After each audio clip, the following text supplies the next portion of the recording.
So my plan here is to take care of these little rust spots that I've got around the back window area. And another one up top here.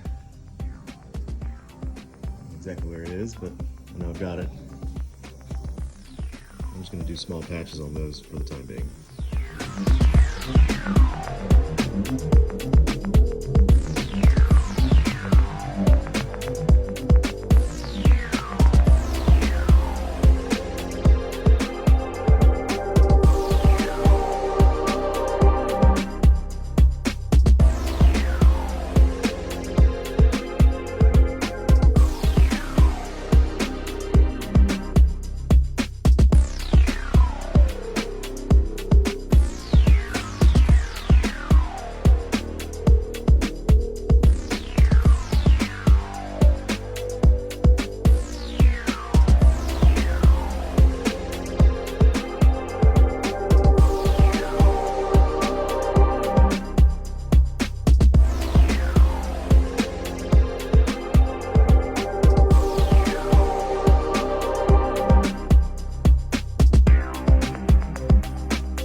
Okay, and there you have it.